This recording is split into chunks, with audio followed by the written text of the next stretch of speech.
Well, good morning and welcome to Bloomberg UK, everyone. A special focus on the biggest challenges facing the British government, economy, financial services and markets. I'm Francine Lacroix.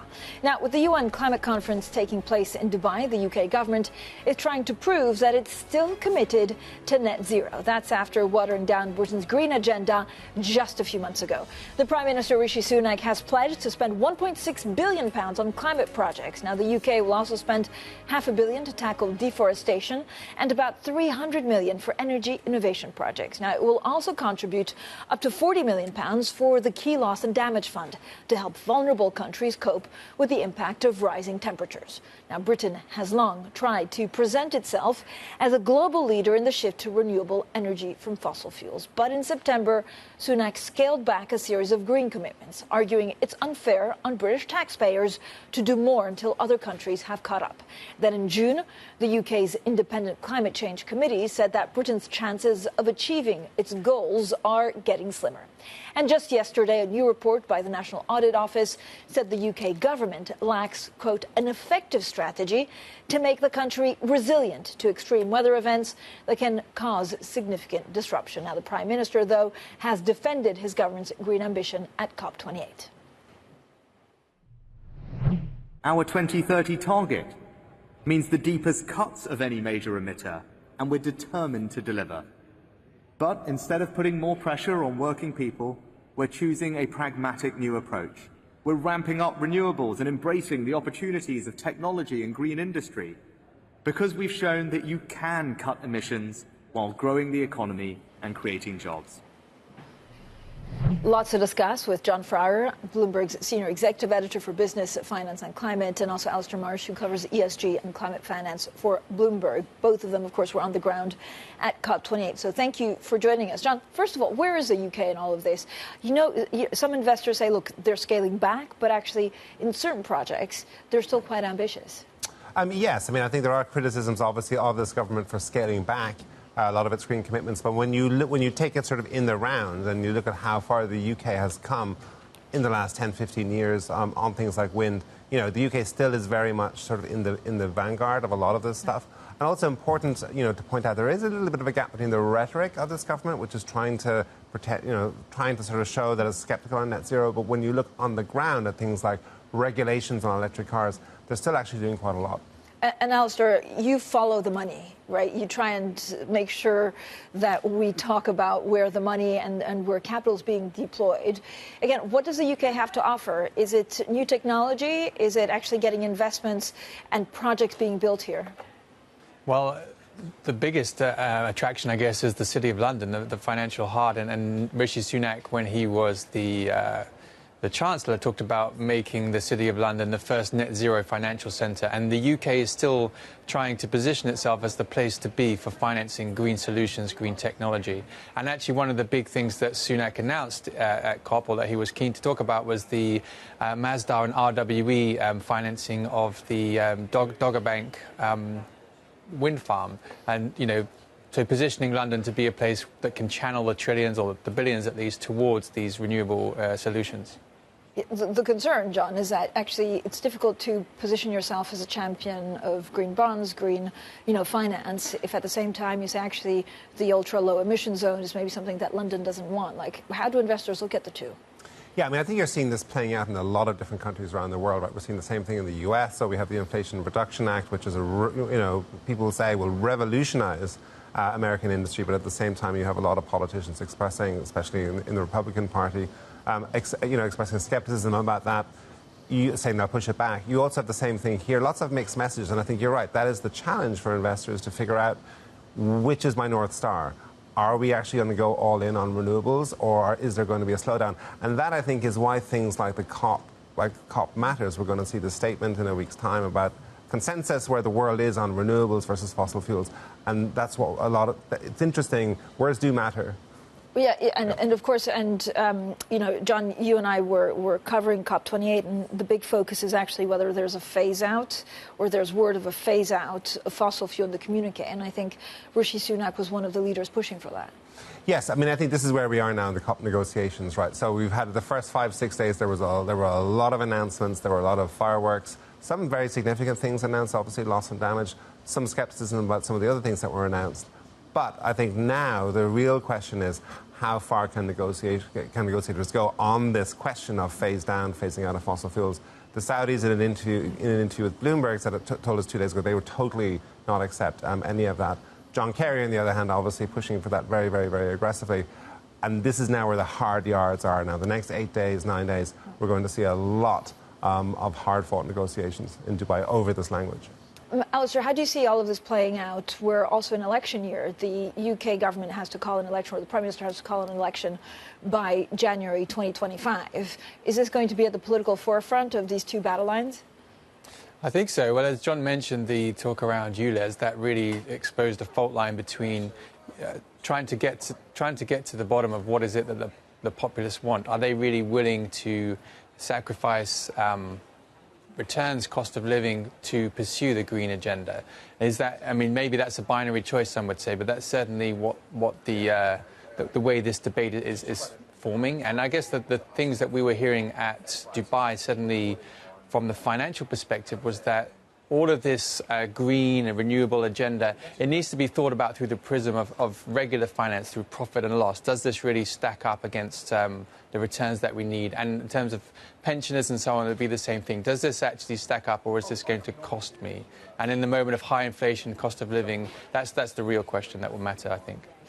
Alastair, you've done some great reporting, and there's certainly one article that really caught my eye, which, you tried to break down what it really means for banks to put some of these trillions into ESG. Now, we did have the announcement of Altera, which is an UAE-backed fund, in COP28. But are you optimistic that actually enough money, there's real pledges from the finance community, from financial services, to put the money where it needs to go for the transition?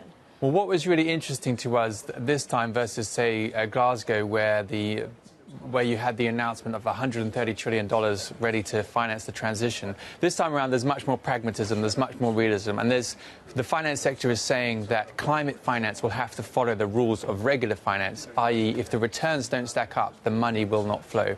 And so Altera is very interesting because it's about trying to find new financial structures that will allow for financiers to make a return, but the money to go where it's really needed, i.e. the global south.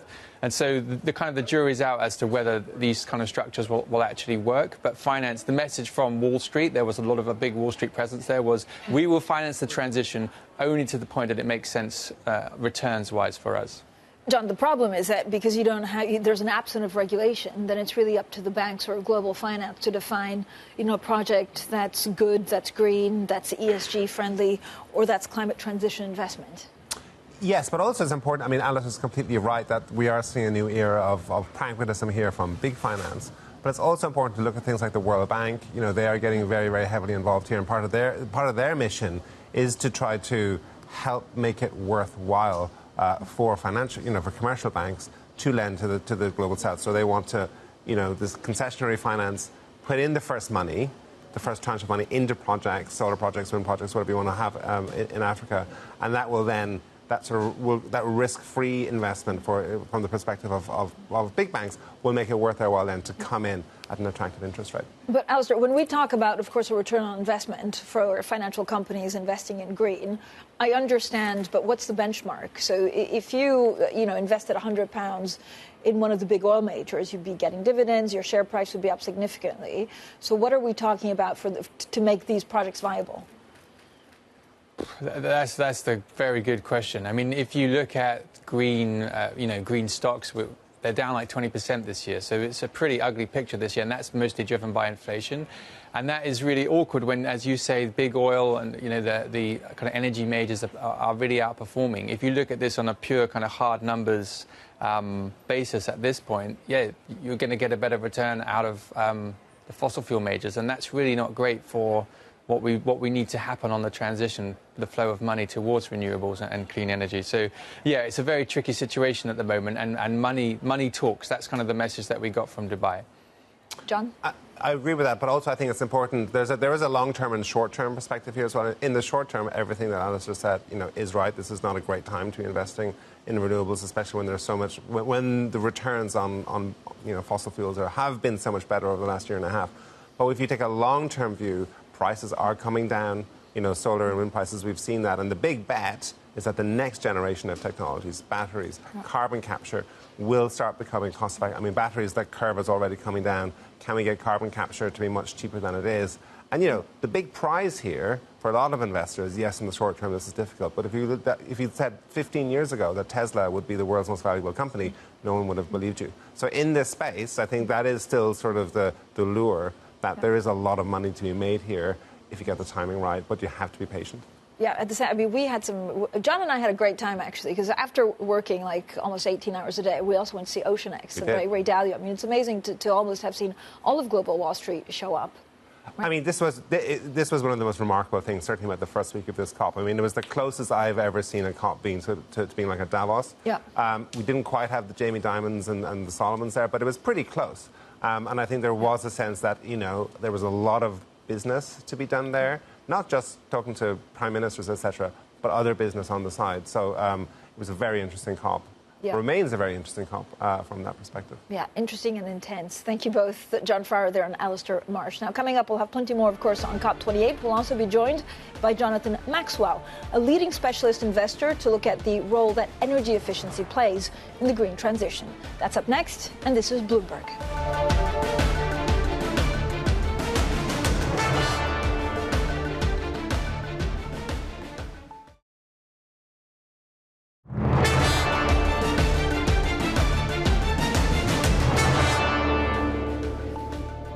Economics, finance, politics. This is Bloomberg UK. I'm Francine Lacqua. Now, my next guest is a leading investor in the energy transition. His company, Sustainable Development Capital, has now raised over $2.5 billion for investment in energy efficiency, making it one of the largest specialist investors of its kind in the world. He's also the author of The Edge, How Competition for Resources is Pushing the World and Its Climate to the Brink. Well, Jonathan Maxwell, founder and chief executive of SDCL, welcome to Bloomberg. And Jonathan, thank you for the book. I had a long flight, so I started reading it. And page 44, you have this amazing, really global greenhouse gas emission diagram. 18% is actually from agriculture. What do you think we should focus on to push ahead with the transition? So thank you. The diagram shows that 80%, 80, is to do with energy and related matters. And as you say, about 18% of that is agriculture. What I love to talk about is how much energy is lost in making stuff. So take food. You lose about 70% of natural gas, which makes fertilizer, making fertilizer. 70% evaporates, and then huge amounts of energy gets lost, Francine, getting food from the farm to the fork. So the energy efficiency of food is less than 10%. The energy efficiency in the world is very bad. It's less than 30%. That means for all the energy we're talking about on COP28, we're investing in, it's even creating conflict. Most of it's getting lost somewhere in the journey from being extracted to used. So that's, for me, the biggest story in the energy sector. So, Jonathan, and this, I guess, gets a little bit less headlines because it's less sexy than finding nuclear fusion or than the new technology that we're working on.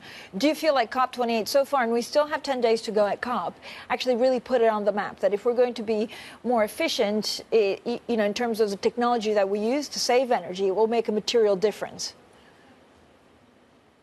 Yeah, I mean, I've been going to COPs since 2009. This is the first time ever that energy efficiency has made it onto the headlines. And there are actually two headlines. They are sit alongside each other in terms of calls that have been made for an outcome.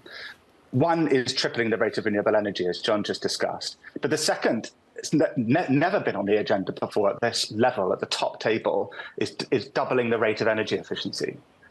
And the reason it's there, and it's not too soon, is that that's the only way we're going to get to decarbonisation targets. And it's the only way we're going to be able to, by, say, 2030, get anywhere near the pathway required for decarbonisation. So I'm thrilled. This is a huge moment for the international energy community if we can focus on energy efficiency.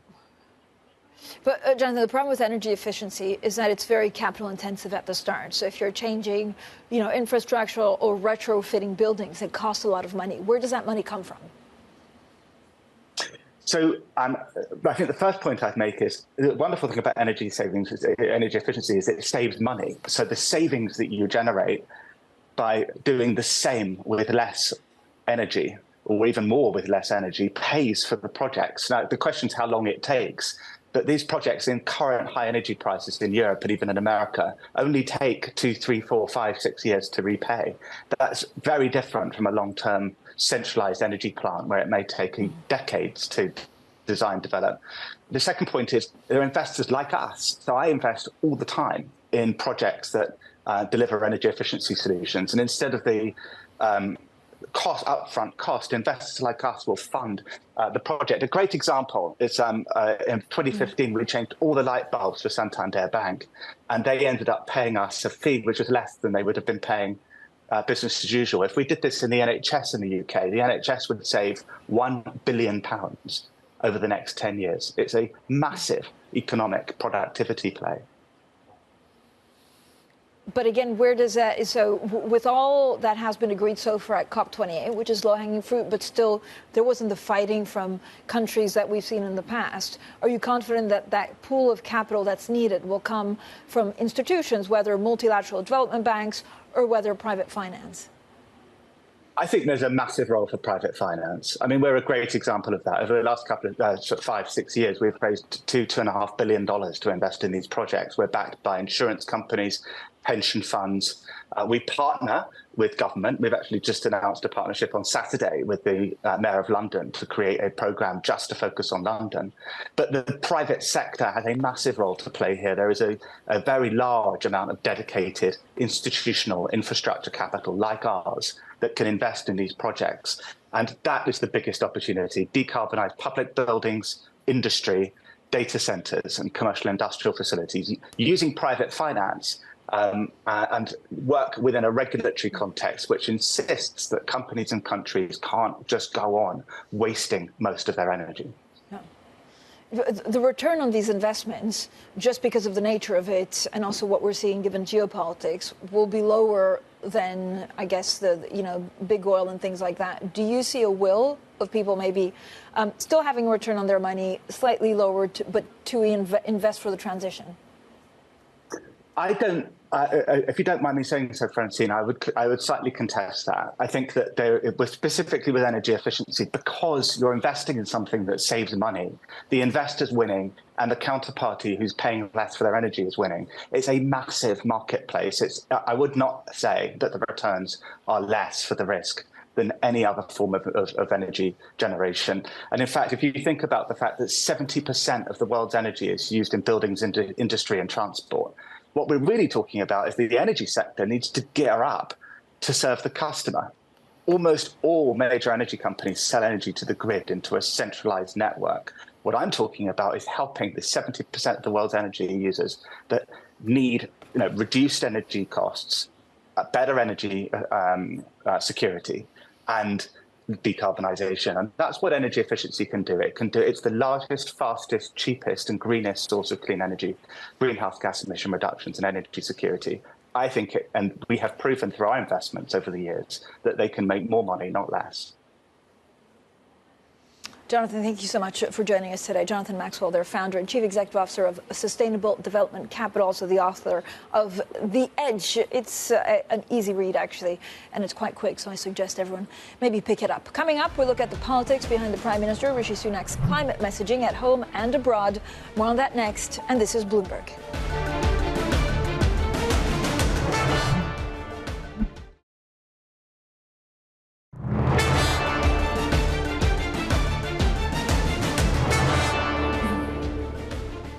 Now we continue our deep dive into COP28, the UK, and, of course, the climate transition. We've been speaking about green investment and, of course, the macro challenges. Now let's turn to how it's playing out politically here in London. Well, Bloomberg's Ellen Milligan joins us with the very latest. Ellen, when you look at, I guess, election promises, or as both parties gear up towards the election, which has to be called for by January 2025, how does climate change, how does green financing come into this? Well, you saw 2 months ago, Rishi Sunak tried to create a dividing line with the Labour Party when he watered down a number of green climate goals, for example, the date in which the UK begins to phase out the new sale of gas and diesel cars, He tried to create a political dividing line also with the Labour Party by unveiling a number of new licences, oil and gas licences, to compare themselves to the Labour Party, who says that they won't issue any new oil and gas licences. So 2 months ago, climate and green issues were very much being used as a political football a year out from a general election by Rishi Sunak's administration. And obviously, in this last week, you've seen Rishi Sunak try to simultaneously marry up his messaging for a domestic audience with that for an international audience at COP28, where you didn't hear the same rhetoric. You actually saw him be a lot more positive about tackling climate change, a lot more persuasive of the arguments about needing to get to 1.5 degrees and pushing other countries like China, for example, to follow the UK's lead in that. And Ellen, at the same time, so we were at COP28, and it was incredible to see a lot. I mean, not incredible given the polls, but certainly Sir Keir Starmer got a lot of attention at COP. So do we know what Labour stands for? It's true. Keir Starmer spent 3 days at COP. Rishi Sunak, who I was with for the day, spent about 10 to 12 hours there. So there was a difference in terms of the presence there. But Keir Starmer's been quite clear. He has put the green agenda right as a top priority, and he also sees it as a big growth opportunity. The issue for Labour is this 28 billion that they continue to water down that they will spend on green energy. Sure. Ellen, thank you so much. Ellen Milligan. Also a reminder of Leaders with LACWA Goes Green, the latest episode with Jennifer Holmgren.